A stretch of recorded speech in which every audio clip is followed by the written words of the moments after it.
사람이 노력해서 이룬 결과는 결코 그 꿈에 그리는 이상향만큼 좋은 거는 없어요. 평생 내가 저것만 이루면 온갖 좋은 것이 펼쳐질 거야 라고 평생 그 이상적인 꿈을 꾸며 살아왔는데 자기가 노력을 통해서 그 목표를 달성했는데 막상 달성하고 보니까 그 꿈에 그리던 그것만큼 좋지가 않은 거예요. 네, 어떤 것도 꿈만큼 멋지지 않다. 그러면 어떻게 해야 되느냐? 좋습니다. 다음 장 보도록 할게요. 공자가 역을 읽다가 손익에 이르면 언제나 감탄하며 이르길 손익이라는 것 그것은 왕된 자의 일이로다. 이를 함에 혹 그것으로 이익을 보고자 하면 꼭 손해를 보게 될 것이다. 혹 손해를 감수하고자 하면 이에 도리어 이익을 보게 될 것이다. 기본적인 이유는 이익이 사람과 함께 오기 때문입니다. 주역에 그 손괴와 익괴가 있는데 그 손의 길과 이익의 길이 있는데 그 내용을 보면 사람을 더하는 것과 이익을 더하는 것을 구분하고 있지 않아요. 우리가 이익이라고 할 때 익자가 더할 익자거든요. 그러니까 저민들이 대를 이어가며 계속 이 세상을 관찰한 결과 사람을 더하는 것과 이익을 더하는 게 구분되지 않는다는 걸 발견한 거죠. 그래서 이거는 범주를 구분하지 않았어요. 그래서 근데 가만히 보면 정말 그래요. 우리가 이익이라는 거는 반드시 사람과 함께 오지 이익만 따로 오는 일이 없잖아요. 누군가와의 거래를 통해서 이익이 오잖아요. 그런데 이 누군가와 그 거래를 할 때 내가 이익을 최대화하려고 그렇게 하면 어떻게 되느냐. 만약 내가 이 상대방과 거래를 하는데 이 상대방이 지금 굉장히 궁박한 처지에 몰려 있다는 걸 내가 알면 내가 무리한 조건을 내세워도 이 사람이 동의할 수밖에 없겠죠. 그러면 내가 무리한 조건을 내세워서 나의 이익을 최대화하는 게 당장은 이익이잖아요. 근데 이 사람을 잃게 되잖아요. 이 사람이 이를 갈겠죠. 내가 지금 이 처지가 어려우니까 나를 이렇게 할 수 있느냐. 막 이 원망하는 마음이 들게 되고, 만약 다음에 이 사람이 좋은 어떤 이 거래 기회를 갖고 있을 때 나한테 안 오겠죠. 근데 반대로 그렇게 하지 않고 내가 적정한 이익만 취하고 이 사람의 이익을 보장해주면 서로가 이익되는 방식으로 하면 이 사람이 저를 고맙게 생각하겠죠. 그리고 다음에 좋은 거래 기회가 있을 때 다시 나를 찾아오겠죠. 이렇게 해서 지금 공자님의 말씀은 뭐냐 하면 사람을 얻어야 된다는 거예요. 사람을 얻으면 결국은 나의 이익이 극대화될 것이고 이게 왕된 자의 일이라는 거죠. 결국은 주역이 이 사람을 더하는 것과 물질적인 이익을 더하는 걸 구분하지 않고 있는데 그리고 공자님이 이거는 왕의 일이다. 실제로 손익이 주역에서 그 왕의 길에 배당돼 있어요. 유교의 수신제가 치국 평천하 있잖아요. 주역의 하경은 수신의 길, 제가의 길, 치국의 길, 평천하의 길로 나뉘어 있는데 손해와 이익이 치국의 길에 들어있어요. 왕이 자기 왕국을 어떻게 일궈낼 것인가 그 비결이 손익의 길이라는 거죠. 그래서 오늘날도 기업체를 왕국에 비유하잖아요. 그리고 기업체가 아니라도 누구는 자기 분야에서 왕국을 일궜다 이런 표현 많이 쓰죠. 바로 그거거든요. 그래서 자기 왕국을 이루고 싶은 야심이 있는 젊은이들이라면 지역의 손해와 이익의 길을 한번 열심히 보시고 그 도를 한번 터득해 보시라. 이번은 그렇고 이익의 길에 좀 더 구체적인 그 가르침이 나와 있는데 자기가 반드시 얻고자 하는 핵심 가치, 자기가 반드시 지키고자 하는 기본 준칙을 설정하고 상대방이 이것에 동의하면 상대방한테 자유를 주라고 그래요. 왜냐하면 내가 정말 이 얻고 싶은 핵심 가치가 있다. 내가 반드시 지키고 싶은 준칙이 있다. 이러면 상대방이 이것만 지키면 되는 거잖아요.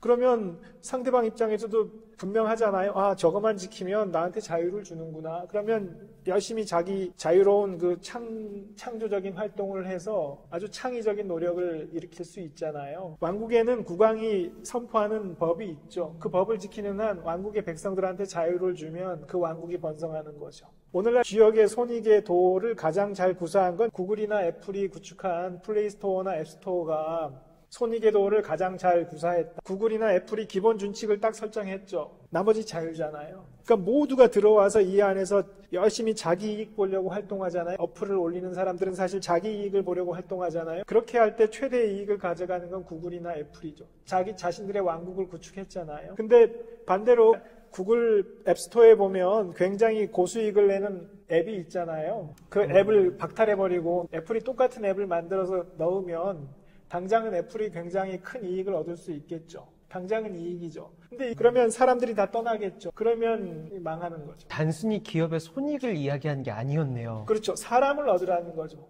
그래서 이 구글이나 애플이 뭘 얻었냐 가만히 보시면 사람을 얻은 거예요. 굉장히 맞아요. 창의적인 노력을 하는 사람들이 여기 다 모이게 만들었죠. 여러분 이게 자신의 왕국을 구축하는 비결입니다. 엄청난 원리네요, 진짜. 꿈에 그리던 목표를 달성한 사람이 첫 번째로 할 일은 큰 목표의 달성이란 그 자체의 속성상 이후 어지러운 혼란으로 이어질 수밖에 없다는 것을 인식하고 그와 같은 혼란에 대비하는 마음 자세를 갖추는 것이다. 주역이 63번째 궤가 이제 기제인데 꿈에 그리던 목표를 달성하는 길이거든요. 근데 거기에 총평이 뭐라고 나와 있냐면 초길종란입니다. 처음에는 길한데 나중에는 난장판이 되리라. 자기가 꿈에 그리던 목표를 정말 필생의 노력을 거쳐서 달성했는데 그 결과는 처음에는 길한데 결국에는 난장판이 벌어지리라 이렇게 말하거든요. 왜 그런가? 그리고 정말 그런가? 정말 그렇습니다. 왜냐하면 꿈에 그리던 목표를 달성했지만 생각보다 별로인 거예요. 이 세상 그 무엇도 자기가 그리던 꿈만큼 좋은 건 없어요. 사람이 꿈꿀 때 자기가 꿈꾸는 그 이상향이 있죠. 사람이 노력해서 이룬 결과는 결코 그 꿈에 그리는 이상향만큼 좋은 거는 없어요. 평생 내가 저것만 이루면 온갖 좋은 것이 펼쳐질 거야 라고 평생 그 이상적인 꿈을 꾸며 살아왔는데 자기가 노력을 통해서 그 목표를 달성했는데 막상 달성하고 보니까 그 꿈에 그리던 그것만큼 좋지가 않은 거예요. 네. 어떤 것도 꿈만큼 멋지지 않다. 그러면 어떻게 해야 되느냐? 첫 번째는 결코 내 삶에서 내가 저거만 이루면 나는 모든 걸 다 이룰 수 있어. 내가 저거를 이루지 못하면 내 인생은 의미가 없어. 이런 목표는 절대 가지면 안 됩니다. 그렇게 나의 모든 것을 저 목표에 위탁해버리면 나중에 그 목표를 이뤘을 때 내가 이걸 위해서 내 모든 인생을 희생해왔나? 굉장히 회의감에 빠지게 되거든요. 그리고 또 하나는 주역의 아주 근본적인 가르침인데, 주역은 이 세상을 여행길로 표현했다고 했잖아요. 이거는 우리의 인생은 여행이라는 가르침이에요. 근데 우리가 여행을 가만히 생각해보면, 여행이라는 거는 목적지에 도달하기 위한 수단은 아니에요. 우리가 여행 과정을 생각해보면, 목적지까지 이루는 과정이 아주 즐겁잖아요. 목적지를 향해 나아가는 과정이 여행길인데 여행길은 그 길을 걸어간 여행길 자체가 목적이죠. 반드시 그 목적지에 도달을 해야지만 여행이 완성되는 건 아니잖아요. 여행길은 과정이 정말 즐거운 거예요. 그래서 우리 인생도 과정이 정말 즐거운 겁니다. 이걸 놓치면 안 돼요. 얼마나 아름답습니까? 이 여행길이 들판에 피어있는 꽃향기도 바람에 실려오고 여행길에서 만나는 사람들, 이 사람들과의 그 과정을 즐길 줄 알아야 된다. 그리고 그 과정을 즐기는 게 인생의 핵심이라는 거예요. 결코 그 목표 지점에 도달하는 데 인생의 핵심이 있지 않아요. 근데 이거를 목표 지점에 도달하는 거에 핵심이 있다고 생각한 순간 목표 지점에 도달했을 때 꿈에 그리던 것과 같지 않다는 걸 알게 되고 굉장히 실망하게 되는 거거든요. 그래서 그 지점에 도달해봐야 초길종란이라는 거죠. 그래서 주역은 마지막에 필생에 그리던 목표를 이룬 군자가 다시 새로운 여행길을 출발하는 걸로 끝납니다. 약간 어릴 때 그런 게임 하던 게 기억나요. 막 롤플레잉 게임 같은 경우는 진짜 막 밤새서 막 하고 해야 되는데 수많은 노력에서 끝나고 나면 바로 허무해지고 근데 또 다른 게임을 떠나는 게 약간 또 다른 여행인 것 같아요. 그렇죠. 좋습니다. 선생님이 고르신 한번 다음 문장 한번 봐보도록 할까요? 예, 저는 그 수의 길 사요사를 골라봤는데요. 유부, 제도, 이명, 하구 이 뜻으로 풀면 믿음을 갖고 도에 머무르기를 밝음으로써 하면 무슨 허물이 있겠는가. 이게 어떤 맥락에서 나왔는가 하면 수의 길은 스승을 찾아서 떠나는 길이에요. 지금 내가 배워야 된다는 걸 깨닫고 스승을 찾아서 나서서 스승한테 배우는 길이거든요. 근데 그 배움의 길에서 4단계에 이르면 하산을 해야 돼요. 우리가 스승한테 배우는 동안은 스승님께 의존할 수 있잖아요. 근데 이제 하산을 하게 되면 더 이상 의존할 스승이 없게 되죠. 스스로의 힘으로 이 세상과 맞서서 살아가야 되죠. 두렵죠. 그 두려워하는 주인공에게 주역이 주는 조언이에요. 믿음을 갖고 도에 머무르기를 밝음으로써 하면 허물이 없을 것이다. 걱정하지 말아라. 믿음을 갖고 도에 머무르기를 밝음으로써 해라. 그러니까 첫 번째 도. 우리 동양에서는 이 진리를 도라고 하잖아요. 이 길이라는 뜻인데 길이라는 거는 걸어가야 마땅한 길이에요. 사람이 걸어가야 마땅한 길이니까 이게 진리인 거죠. 그래서 스승한테 배움을 끝내고 하산하는 사람. 사실 우리 모두예요. 우리가 학교를 졸업하면 더 이상 배울 수 있는 스승님은 사라지고 이 험난한 세상을 홀로 헤쳐가야 되잖아요. 그 누구도 이 세상을 헤쳐나가기 위해서 알아야 할 모든 것을 알고 있지 못하죠. 사실 우리가 아는 거는 한 줌밖에 안 되잖아요. 한 줌의 지식을 가지고 이 세상을 홀로 헤쳐가야 된단 말이에요. 그러면 굉장히 두렵죠. 근데 이때 믿음을 갖고 도에 머무르기를 밝음으로써 해라. 진리에 의존하라는 거예요. 이제는 스승한테 의존하지 말고 진리에 의존해라. 진리의 길을 가고 있으면 아무 문제 없을 것이다. 걱정하지 말아라. 예요. 모든 가르침은 근본으로 가면 통해요. 예수가 말한 거가 있죠. 진리가 너희를 자유케 하리라. 석가모니는 자등명 법등명을 말했죠. 그러니까 석가모니가 돌아가실 때가 되니까 제자들이 스승님께서 가시면 저희는 누구를 믿고 누구를 의지해야 됩니까? 라고 해서 석가모니가 나의 말도 믿지 말고 나의 말에 의지할 필요 없다. 자등명 법등명 해라. 너 스스로의 등불을 높이 들어서 길을 밝히고 법의 등불을 높이 들어서 길을 밝히라. 법이 진리죠. 너 자신을 믿고 진리를 믿어라. 이거죠. 와, 그렇죠. 진리가 그 스승이고 등불이네요. 맞습니다. 그러면 그 진리를 추구하고 알고자 하는 마음을 이제 뭔가 생명줄처럼 여겨야 될 것 같아요. 그렇죠. 그래서 도에 머무르면 된다는 것인데 길이라는 거는 이제 걸어 마땅한 길인데 사람들이 이 길을 자꾸 안 걸으려고 해요. 왜냐하면 지름길이 있을 것 같아서. 근데 공자님이 뭐라고 말씀하셨냐면 길을 걸어가면 되고 문으로 들어가면 된다. 사람들이 항상 위기에 빠지고 고난에 봉착하는 건 뭐냐면 길이 있는데 길을 가지 않고 샛길로 가려고 들고 문이 있으면 문으로 들어가면 되는데 더 빠른 어떤 개구멍, 비상구 있을 것 같고 그쪽으로 들어가려다가 함정에 빠지고 낭떠러에 떨어진다는 거죠. 길을 가고 문으로 들어가면 아무 문제 없다는 거죠. 그 다음에 밝음으로써 가라고 했죠. 암수 쓰지 말라는 거죠.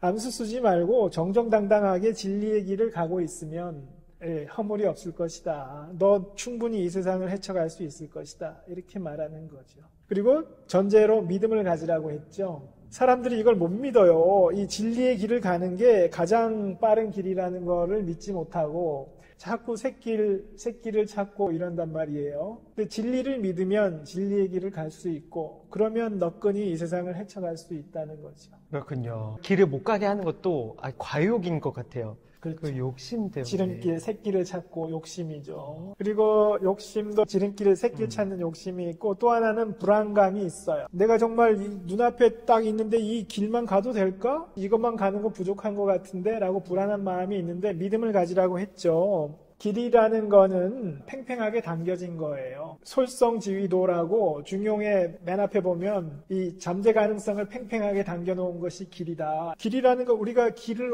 어떻게 내는지 가만히 보세요. 어떤 지점을 가야 되는데 가장 빨리 갈 수 있는 게 길이에요. 일부러 돌아가게 해놓지 않는단 말이에요. 근데 어떤 길이 이렇게 굽어있다. 직선으로 가면 될 것 같은데 왜 굽어있냐? 이 직선으로 가면 낭떠러지가 있기 때문이에요. 그렇지 않은 이상은 팽팽하게 당겨놓은 게 길이란 말이에요. 그게 진리예요. 진리의 길을 가면 되는데 사람들이 이걸 믿지 못해요. 뭐 이렇게 돌아가라고 나와 있는데 돌아가서는 남들한테 뒤처질 것 같고 불안감이 있죠. 그러면 내가 진리만 지키면 정말 내가 괜찮을까? 불안한데 그때 이런 경전이 도움이 되죠. 주역에는 뭐라고 했냐면 주역에 나와 있는 그 교요사의 내용은 정에 기반한 것이다. 뭐냐면 세상 물정, 인지상정 이란 말 쓰잖아요. 세상 물정이라는 것은 세상 만물에는 정이 있고 인지상정이라는 건 사람이면 누구에게나 있는 그 기본적인 정이 있다는 거지. 이렇게 이 기본적인 정이 있기 때문에 이 괴요사 내용대로 이루어진다 이렇게 나와 있거든요. 괴요사의 내용은 물정과 인정에 기반한 거라는 거죠. 그러니까 경전에 나와 있는 진리를 의심하지 말라는 거예요. 고전에 나와 있는 성현들의 가르침이에요. 그걸 믿지 못하고 새길처럼 보이는 대로 가면 낭떠러지로 떨어집니다. 진리에 대한 믿음을 갖고 당당하게 걸어가라는 거죠. 당당하게 걸어가면 너끈히 나의 삶을 헤쳐갈 수 있다는 거예요. 그렇죠. 다음 문장 한번 보도록 할까요? 다음 문장은 이제 감괴의 괴사인데요. 29번째 괴인데요. 습감, 유부, 유심, 형, 행, 유상. 거듭 구덩이에 빠지더라도 믿음을 갖고 마음을 유지할 수 있으면 형통하리라. 행하면 숭상받음이 있으리라. 이렇게 나와 있습니다. 감의 길은 뭐냐면 사람이 거듭 구덩이에 빠지는 경우예요. 거듭 구덩이에 빠진다는 건 길을 여행하는데 길을 가다가 구덩이에 빠졌어요. 구덩이에 빠지는 위기가 왔는데 이 구덩이에서 헤쳐나오려고 막 무진 애를 쓰는데 구덩이에 또 빠졌어요. 구덩이 안에 구덩이가 있어서 또 빠진 거예요. 이걸 통해서 최악의 위기가 닥친 상황을 말하는 거예요. 2번이나 연거푸 위기가 닥치고 또 닥친 이 상황에서 내가 어떻게 해야 되느냐가 나온 게 감의 길인데 거기에 나온 조언이 이거예요. 유부유심형, 믿음을 갖고 마음을 유지할 수 있으면 형통하리라. 그리고 행하면 숭상받음이 있으리라. 그래서 주역의 특징에는 믿음을 가지라는 조언이 굉장히 많이 나와요. 믿음을 갖는 게 왜 중요하냐. 우리 마음이라는 거는 굉장히 진폭이 크잖아요. 마음이라는 건 아까 희망과잉에 차서 미래를 낙관하기도 하는데 절망에 빠지면 필요 이상으로 낙담하기도 하죠.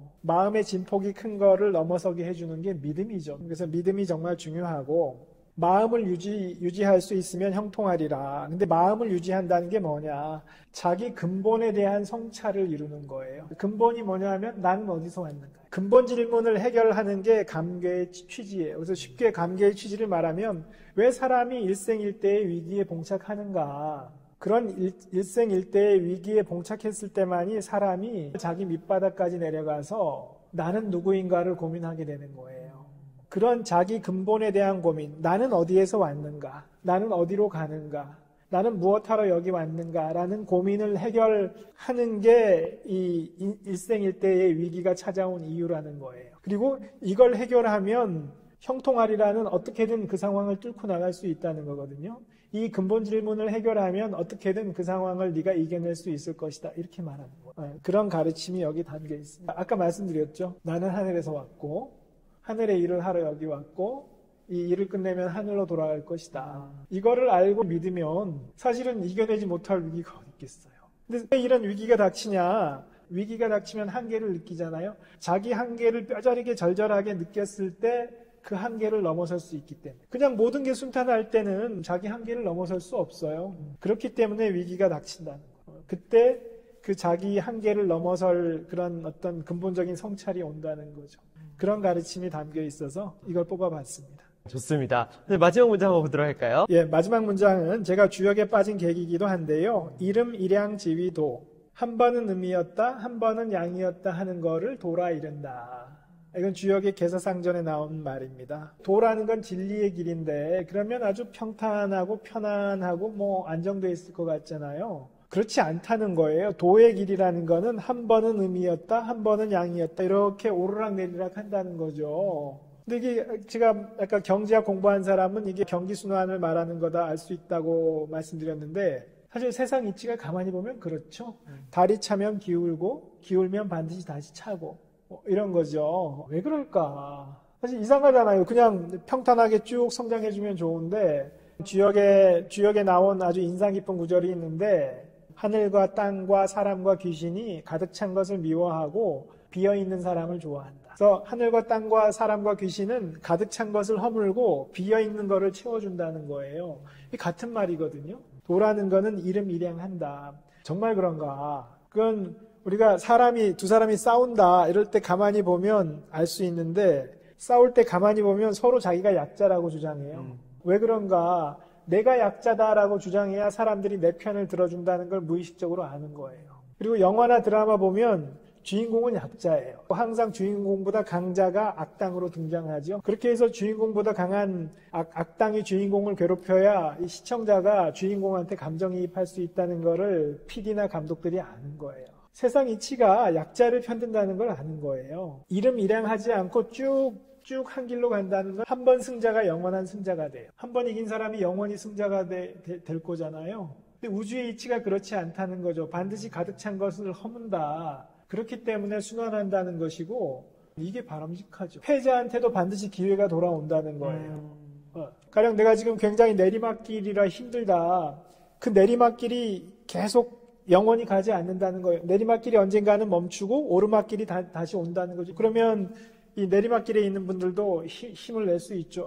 이렇게 생각해 보시면 알 수 있습니다. 이렇게 생각합니다. 많은 분들이 이런 진리를 알았으면 좋겠네요. 마지막으로 좀 전하시고 싶은 말씀 있을까요? 여기까지 제 영상 시청해주신 분들께 감사드립니다. 내용 중에 뭔가 도움되는 내용이 있었다면 저도 정말 기쁘겠습니다. 우리가 주역이라는 게 결코 어렵지 않으니까 주역 안에 그 우리의 삶, 우리 삶이라는 게 사실 녹록치 않은데 이 녹록치 않은 우리 삶을 좀 더 잘 살 수 있는, 더 충실하게 살 수 있는 길이 64가지로 나뉘어서 잘 담겨 있으니까 주역에 한번 관심을 갖고 일독해 주시면 좋겠습니다. 네, 예, 여기까지. 귀한 진리 전해주셔서 너무 감사합니다.